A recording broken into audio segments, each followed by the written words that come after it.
If your map feels cluttered, geospatial filters can turn chaos into clarity, fast.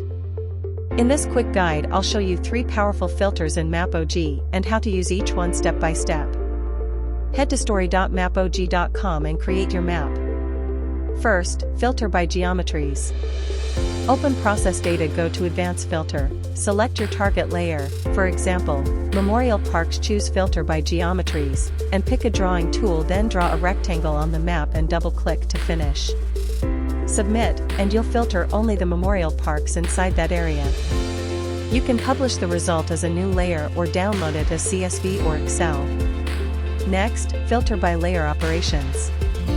From Advanced Filter, select your target layer, say residential buildings, pick Filter by applying layer operations and your source layer memorial parks.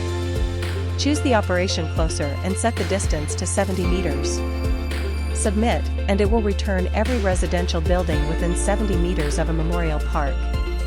Publish that filtered layer or export the data as CSV or Excel. Finally, attribute and value filters.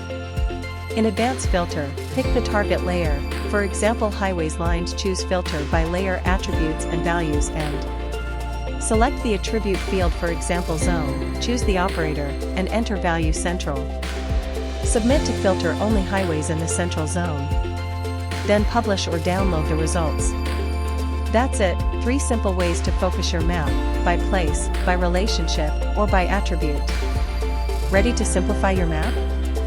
Open MAPOG and give one of these filters a try. If you need any help with adding or uploading data, analyzing maps, creating maps, or GIS consultancy, you can write to us at support@theratemaPog.com anytime.